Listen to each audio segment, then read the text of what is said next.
ہر کام شروع کرنے سے پہلے بسم اللہ الرحمن الرحیم پڑھنا چاہیے۔ اس کے پڑھنے سے کام میں برکت آ جاتی ہے اور قرآن کریم کی 114 صورتیں ہیں، جس میں سے سورۃ توبہ کے علاوہ 113 صورتیں بسم اللہ الرحمن الرحیم سے شروع ہوتی ہیں، مگر سورۃ نمل میں بسم اللہ الرحمن الرحیم 2 بار آتی ہے۔ اس طرح بسم اللہ الرحمن الرحیم بھی 114 بار قرآن پاک میں پڑھی جاتی ہے۔ اور تمام دوستوں کو آج میں ایک مشورہ دے رہا ہوں، تمام اعمال وہ کیا کریں جس پر آپ بسم اللہ الرحمن الرحیم پڑھ سکیں۔ اگر کسی عمل میں آپ بسم اللہ الرحمن الرحیم نہیں پڑھ سکتے تو جان لیجئے کہ آپ کا عمل بہتر نہیں۔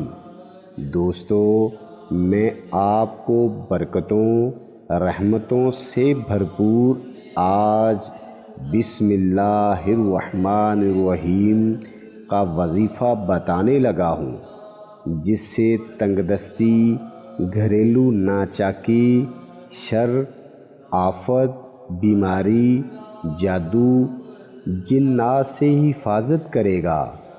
اس کے علاوہ اور بھی بہت سارے فوائد ہیں، آپ آزما کر مجھے کمنٹ باکس میں بتا سکتے ہیں۔ بسم اللہ الرحمن الرحیم میں کتنی برکت ہے، اس کا اندازہ آپ اسی بات سے بھی لگا سکتے ہیں کہ نماز میں قرآن پاک پڑھنے میں، کھانا کھانے میں، کوئی سفر شروع کرنے میں، سونے میں، صبح بیدار ہو کر دن کا آغاز کرنے میں ہمیں بسم اللہ الرحمن الرحیم پڑھنے کا حکم دیا گیا ہے۔ اسی میں انسانوں کے لیے بے شمار فائدے ہیں۔ اگر آپ کسی شر، آفت، جادو، بیماری یا تنگ دستی کا شکار ہیں تو کرنا کچھ یوں ہے کہ صبح فجر کی نماز کے بعد آپ نے ایک کاغذ پر 625 بار بسم اللہ الرحمن الرحیم لکھنا ہے اور اس کاغذ کو لیمینیشن کروا کر یا چمڑے میں سلوا کر اپنے پاس رکھ لیں۔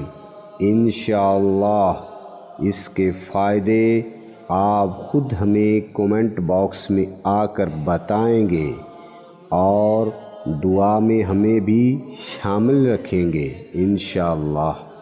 تیرا نام لے